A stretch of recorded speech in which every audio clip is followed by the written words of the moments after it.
grabe po ang sakripisyo mi harayoon talaga. Tapos sadit lang po iyan na balon mamrigwaan mi. Ngunyan kung mainutan ka kay iba, mahalat ka ni mga 30 minutos bago naman magkaigwa. So kaipon mi talaga itong tiyaga talaga kang primerong. Kahit yung panahon na tag-init, nagsalo kami malayo, dumaan sa mga 2 kilometro ang layo.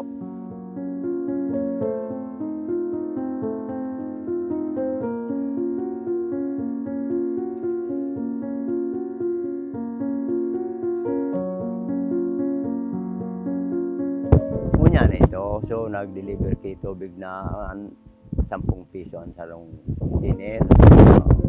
Yan kami bibili. Para dahil man aram kung talagang malinig ang aliang ka ito. Tapos ang delivery naman, kahit kung aling binabista, bako man daily, minsan 3 times a week lang. So kulang na kulang talaga sa inuman na tubig. So maski alas 12 ng banggi, dapat maabang ka po dumantani, makakuha.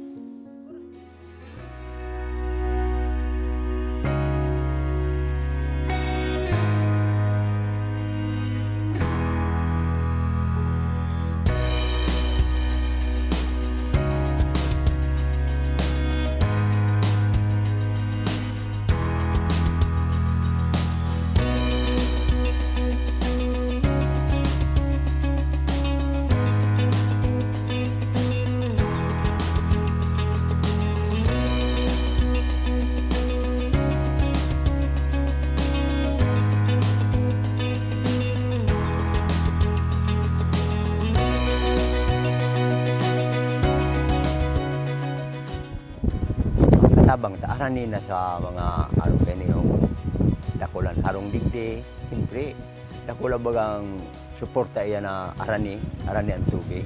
Pasil ma'am, kasi pag abot mi digio, mapindot kami kang gripo, may tubig na. So day na kami maalat na. Magkakaigwa kang diit-diit kaming makuko ang tubig. Ngunyan po, tranquilo ko na po ma'am. Kaya dakulaw ng pasalamat mi kaan sa nagdodonar kan ako Bicol.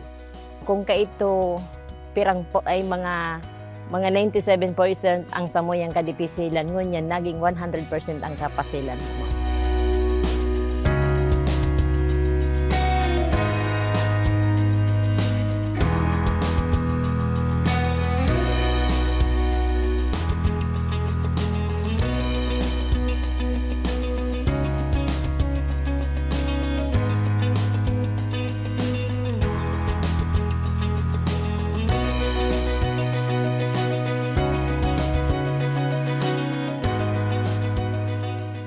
Inot na inot, tapos po ako nagpapasalamat sa may gusto na sa tuyang congressman, kan ako Bicol Party List, kay Congressman Saldico, asing kay Kung Pilo Garbin, na ipinamati ninda sa Moyang Barangay, ang sa indang tos pusong paninirbihan bilang mga kongresista katuyang nasyon. Dakulaon pong pasasalamat sa gabos na nagtao kaiyan na programa. Kung day po iyan, siguro po day po kami kang mainggian na siring na programa kan ako dito. Salamat na awang kami dito opportunity na ang tao din na magpaparakwen kung sa na.